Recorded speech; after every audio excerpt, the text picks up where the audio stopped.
Yeah, it's good to see you. This is a nice day today. Yeah, fantastic day. Let's start with injuries. Lewis Dobbin, what can you tell us on him? What have the scans sort of shown? Yeah, not good. So unfortunate as expected. So I think unfortunately that was his last minutes for us this season. Which is a big blow because it looked like he was really beginning to step forward and add to your Yeah, and he was starting to be important for us, and I think, like I've said a couple of times with him especially, he contributed offensively for us in a different way compared to some of the other strikers that we have, and he's really good at running in behind. He has a fantastic timing in doing so. So it's unfortunate, mostly for him. Yeah, I was going to say, I'm sure he's devastated at that because it felt like a second opportunity to come here after obviously the experience he had at West Brom, and I think certainly looking on, it looked like he was really enjoying it as well. So has it been quite hard for him to process? Yeah, it is. So we take care of him, and it seems like he will do his rehab here with us. So we keep him close, and of course it's never easy for a player, especially because, like you say, he was about to find his flow, and I think he did a great game against Stoke, and I think he scored that goal against Swansea, and he was involved in a good way in the first 25-30 minutes against Blackburn the other day, and was also him being a part of that big chance for Ennis in the beginning of the game. So I think there's many good things about him. So unfortunate. And I mean, in terms of obviously the way that all unfolded, you obviously took him off against Stoke to try and preserve him, and then obviously starting against Blackburn did that. So how do you reflect on sort of the week that transpired from him obviously coming off against Stoke to then starting and obviously having the same issue again at Blackburn? Yeah, he is a player where we know that, like I said also a couple of times, he's very explosive. So he is a player that we need to take a little care of, because there's a bigger risk with some of those players where that's a part of their game, and that's a part of their just genetics, how they look. So actually against Stoke it was the other leg, the other calf. We know he struggled a little bit with both Achilles doing his time as a football player. So he is a player that we always try to treat carefully, and he's not always in all the sessions when we are out there. He's not always doing everything out there because we need to take care of him. So it was a massive blow for all of us, because of course, could we have done something different? I don't know. You never know with those kind of injuries. But he was a player that we were really aware of in every decision we have taken so far. And I mean, finally on him, I know obviously that the fans took to him as well. Really liked him. We're beginning to see the contributions that he made. You know where their mind will be. It'll be the summer, and whether this is the end of his Norwich City journey. I mean, clearly there's a lot that needs to happen, and we've got a lot to play. But would you, if the opportunity arose, like to see him back here next season, if sort of the worlds aligned? Yeah, of course, we have to wait and see, and we have to wait and see what will be the things going on this summer. But I think now showing for him with us that he was developing, and he was doing it fast, and he was actually doing very, very well here towards the end, based on, I don't know how many games, 10, something like that, maximum, which is really, really positive. And I think what he gave to the team in many ways was really positive. So I think we will sit down with him and his agents and his people to go through if there's any opportunities that he can actually stay with us, or he can continue, or he can be here on a loan spell next season. I think it's realistic that we will have those conversations. Ben Crisene, what can you say on him? Because I think obviously left Ewood Park in a boot and was on the end of two pretty robust challenges, should we say? So how's that looking? Yeah, it's also the last minutes for him this season, unfortunately, because like I said, after the game, I think he was doing well, and I think he was stepping into that role in a very good way, and I think he was aggressive defensively. I think he solved his 1v1 situations and duels very well, and I think he was also creating something for us offensively. So in many ways a good performance, and in many ways a good step for him to take with the team and in his own development again. So unfortunate for him again, and of course also for us, because we struggle a little bit with players available. And is that an ankle issue for him? It is, and it was based on the first tackle, which is my opinion. It's a straight red already, that one, but for some reason it was not. And then of course fair play to him, because he really tried to carry on, and he really tried to play, and we gave him some minutes out there to see if he could carry on with it, but of course when you see that injury, it was not possible. So fair play to him for really giving it everything he could. Lucien Mahova obviously missed the Blackburn game, was slightly an issue. Where's he in terms of his fitness? Realistically, after the international break, again struggled with some knee pain. I think we have to inject it, but also realistic that he will be back on pitch after the international break, but not really available for the next 3 games. Sorry, Kenny McLean, any sort of back in training. Good news. So is he available to play tomorrow? Is it a bit too early or no pack? He's available. Yeah, good stuff. Matej Jurasek? Still not available.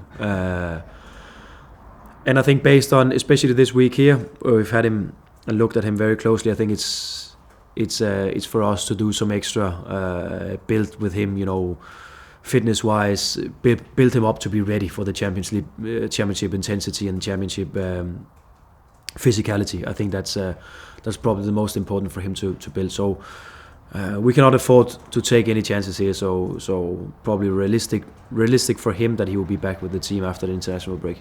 And I guess that's sort of a bonus that you've added in January, isn't it? That now you've got this run up, obviously, to the summer and next season potentially to have this period to build him up physically. We would have loved for him to play, because that's also one of the reasons why you buy players, because you want him to play. But yeah, we have to understand that it's a tough business, and the championship is a tough one. And when you could get away with a tackle like the one on Ben without receiving a red card, then you have to really be prepared in your body to play those very intensive games. And he's probably not there yet, and we have to make sure that he's fully ready when he comes on. A man called Forson, I think the hope was that he'd come back into training this week. Has that happened? Yeah, not this week, or probably Sunday actually, where I think that's the plan, that will be his first team training again. He's been on his own with a physio so far. So first team training on Sunday, and then we have to wait and see how it goes. If everything goes well, potentially he can be involved in the game Tuesday night, but we have to wait and see. But the plan is that he will be involved Sunday. George Long as well, obviously missed wasn't in the match day squad last weekend. Where are we at with him and sort of where he's at fitness wise? Tuesday, if everything goes well. Of course, I had some small symptoms on that concussion, and we have to put him through an intense goalkeeper session to see how he reacts to that. So that will be based on that. We take that decision, and that will be Monday next week, where he's cleared to also be involved with the training group again. Okay, I'm guessing in terms of sort of Gabe Forsyth, Liam Gibbs, still sort of as you were on those two. Yeah, Gibbsy is. We see if we can make him return to training after international break. Have to wait and see. Gabe Forsyth unfortunately still feels some pain in that knee, so now we have to go to the next step, which is surgery somehow, and we have to, because it's a little bit tricky for them to find out exactly what it is, and I think they have to open the knee and see what it is, and based on that we have to find out when he can return to training. But that's unfortunate news for him. Do you think that's likely to be his season now, given where we're at? Too early to say? Yeah, you never know, and probably too early to say, but it's never good when you have to open a knee to see what's inside. No, it isn't. I'm not a doctor. Yeah, I can tell that. In terms of anything else, well, you've done incredibly well to remember all of those, first and foremost. But I think I remember everything else. Otherwise, you are there tomorrow evening and we can talk again. Yeah, good stuff. But obviously, you're boosted by the return of, which I guess is good, on the left back front of Callum Doyle now, having served that suspension. So he's needed. He is needed. So that's good. Yeah, but good timing. In terms of him stepping back in, I guess it gives you the option to retain Jose as well, who's had a good couple of weeks. So even though you've lost a couple in that position, it does provide an opportunity, I guess, for him to come back into the team. Yeah, definitely. So good timing for him that he's back now, and probably also, in that sense, quite good that he has some rest, and he comes back with a smile on his face. He's been enjoying the team training out here this week and the sunshine and everything. So he's more than looking forward to the game tomorrow. Blackburn, just to reflect on that. I mean, after you have obviously the way that it ended and all of the emotion and frustration that was around that, how do you go about dissecting it for the players in the days that follow? I guess a lot of it is allowing that emotion to subside and then be able to look at it fairly sort of objectively in that regard. So what were the sort of few days like after that game? I was still frustrated the day after, and probably also 2 days after. And I think it was an important message, because actually we touched upon it after the Stoke game, where I was not satisfied with some of our decisions in critical times of the game. I think we did well, and I think our performance home against Stoke was probably one of our best home performances this season, and we created so many chances, and we should have made it 5 and 6 before they scored their second goal. But there was still those moments in the game where we switch off collectively and also individually in moments, and we addressed that the meeting after that. But it seemed like we didn't get everything right, because I think especially the moments after our goal in Blackburn, we are not good enough, and we are not doing what it takes to make sure that we win that game, because it had to be a win based on the late goal, because of course leading up to that it was still a tight and an even game away from home against a team that's also playing for playoff positions, so probably as expected. And I think, like I also said to you after the game, I think in many ways we did well, and I think we created some good moments, and I think there were some good things in our game overall. But then, of course, when you score your first goal so late in the game, you have to be able to kill it.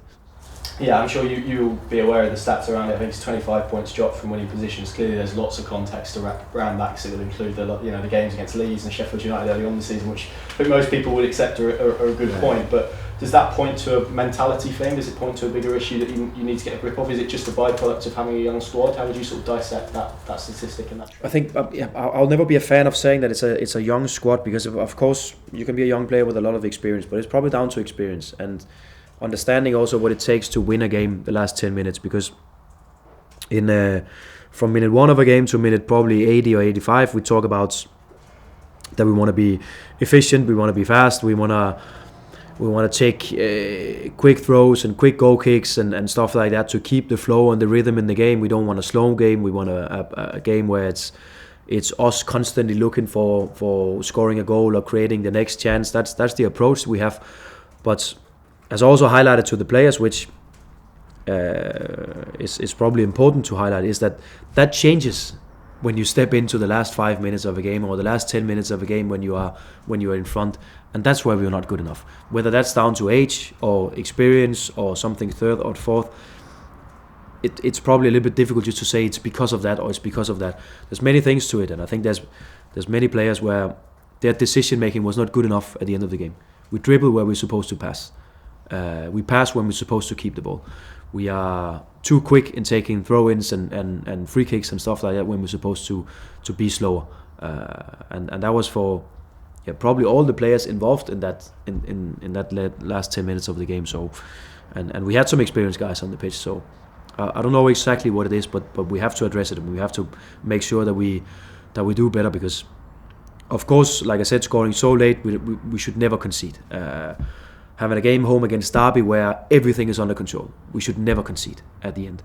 And if we have ambitions, which we definitely have, then we cannot get along with this. Yeah, and I know since you've been at the club, you've sort of reiterated a few times, it's always about the next goal for you, and scoring that next goal and taking that control. I mean, again, another stat, I think it's the most equalisers conceded in the Championship, which shows you're doing really well to get the lead, but then maybe there's something that happens. I know you were asked a couple of weeks ago about sort of this drop off into maybe a block that is not necessarily something you want. So does that all feed into the same idea that maybe that's the barrier at the moment between this group and perhaps real progress? Yeah, I think it is, and I think it's also fair enough, taking into consideration how many new players we have and how many new signings and of course the age profile of the group, which is a lot younger than we have been used to.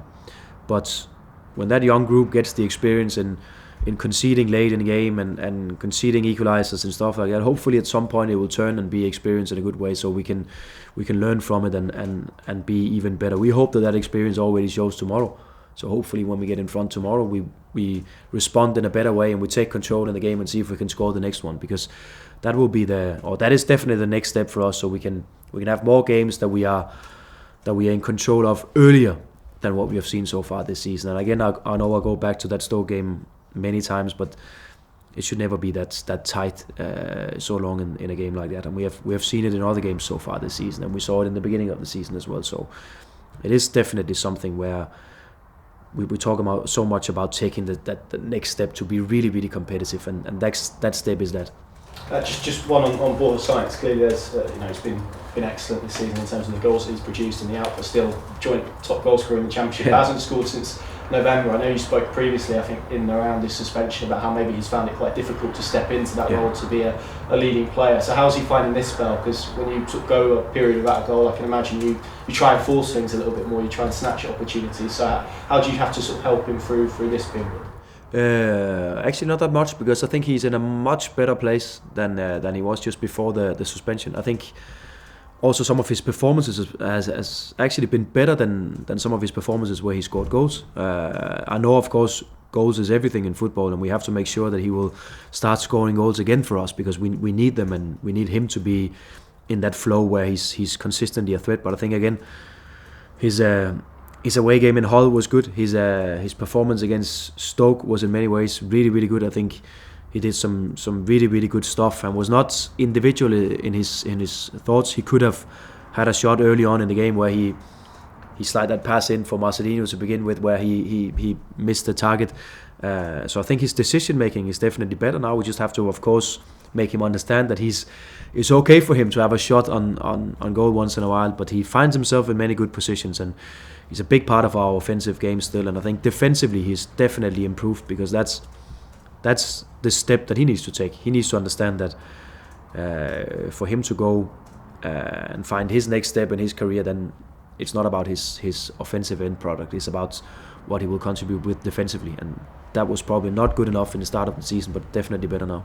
And in terms of progress, I mean, Antti, we probably should have been talking about him after Blackburn, really, and what an excellent finish it was. I mean, that's now 10 goal contributions for them in the first year in England, where he's played, I think, half of his minutes as a right winger. Still a very young man. You must be really pleased with his progress and how he's adapted to life. Yeah, I am, because it was not easy for him when we struggled with all those injuries, where he was the one who took the responsibility for us, being the guy up front. So it's never easy, and especially when you come from an environment that is so different from what you step into. It's never easy, and I think he's been doing well, and I'm just happy on his behalf, because it's important also to show first and foremost your teammates, but also fans and everyone watching what you can do, what you are capable of. And I think that finish was fantastic. Just he could have been dancing with the fans still today if he would have been the match winner.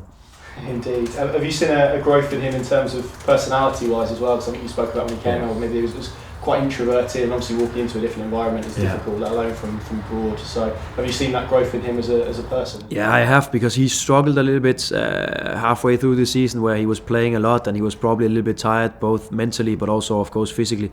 And then, even though we didn't have many solutions up front, we decided to take him off a couple of games and make him come on from the bench instead, where when you step into a game and there's 30 minutes left, the defenders are a little bit more tired, there's a little bit more space for you to find. So that was our way of seeing if we could get him started again for us. But he adapted quite well to that, and I think also that was against Stoke again when he came on start of second half, and he was directly involved in that second goal for Josh. So in many ways, really, really good. So now he needs to step into that. What is it? Probably third different period of the season for him, where he needs to be one of the guys where we can trust him in good performances consistently. Indeed. Just a few on Oxford then. I think it's hard to think about Oxford without thinking about the opening day of the season and how that all unfolded. Clearly there was a lot of mitigation that day, which we don't need to reopen. But you sort of, when you look at it and reflect on it from that point to where you are now and the development of the team, you must be really good. Even though we've spoken about maybe some of the areas you have to go, you must be really pleased with how far the team has come. Maybe, although you'd argue maybe it couldn't have felt much lower than that day. Yeah, it feels like it 5 years ago. It feels like it's a completely different season, and so many things have changed since. So yeah, I'm in many ways looking forward to it. But again, it's a game like all the others, so we just have to do our best and make sure that we find the level that we know we have. Then hopefully it's going to be a good day for us and a good result for us. But yeah, we try not to waste too much time with finding highlights from that first game of the season, because that was probably from minute 1 to minute 90 a waste of time. Absolutely. And I guess at this point you must be pleased how much closer it looks like to your team than it did on that day at Oxford, where it didn't really look like a team. Definitely, because we are at a stage of the season where I think it's fair for us to have big ambitions, because we play in such a good way in many games. And I think, of course, we look at that Preston defeat as being a frustration and a frustrating evening and stuff like that. But I think it's also fair to say that we are about to find our level and find where we are as a group. And I think what we have shown is that we can be up there competing with the best teams in the league. We just, of course, have to get rid of all those injuries, because that's a big killer in terms of being consistent and competitive enough. So that's definitely something we have to look at and is looking at. And then the experience for all the young guys now. That experience will be so useful for us when we step into next season, because we have shown what we can do. It's just about getting rid of those games where we don't play up to our standards, or at least make sure when we have games like that, because every team in the world, also the best ones in the world, they have games like games where they don't play up to their best, but they still manage to get a result. I watched the Champions League game yesterday evening, and the team in red, they got a quite good result, even though it's fair probably to say that it was not the best performance of the season. I think that's very fair. Final couple, obviously Gary Rowett, they're now very experienced at this level. What sort of game are you expecting? Are you expecting a different Oxford approach from maybe what you had on the opening day? A little bit, I think. I think they are a little bit more direct. Actually, I think they try to play, especially in the first half against us, and we struggled a little bit in our pressing game. In that game, we opened up some spaces which we shouldn't have done. And now analysing and watching all their games or the last 5-8 games, a little bit more direct, and we have to be especially aware when their midfielders, they get on the ball, when they drop to the defenders to receive the ball, or they drop in positions where they can receive it, their runs in behind up front, because that's where they can cause some problems for us. So that's definitely one thing we have looked at, how we can defend that, because we could also see against Blackburn the way for them to get into the game was those early deep passes in behind, where we in moments of the game struggled a little bit to defend it well enough, and that's been a big focus point for us this week. And finally, obviously, it's a Carrow Road doubleheader, Oxford tomorrow, Sheffield Wednesday on Tuesday. What can you learn from this? That obviously the lessons maybe from that Derby and Preston doubleheader, which felt like a big opportunity. You obviously took 1 point from those two games. What lessons can you learn heading into these two? Yeah, I think, to be fair, we changed probably a little bit too much from game to game, Derby and Preston. I'm a big believer that if we do our things well enough, then we don't have to change our structure or formation. Then we can do the same things that is working for us. And now we have done it for 4 or 5 games in a row. With if you look at that, we have a couple of wins, we have a couple of draws, and what's most important for me, I think, some good performances in the last 3 games or so. So it's about probably sticking to the things that we know that we can do, and just make sure that we do things well enough in terms of the movements and the timing and the passing quality, because then we will create chances. And yeah, I'm a big believer that we have to do it in our way. That's where we have to focus. That's where we have to put the concentration and the focus. And then, of course, making the players aware on some tactical things they need to be aware of. But yeah, most of the game needs to be with us controlling and dominating. Then I'm definitely sure we can get a good result. Thanks, Johannes. Thank you. Thanks.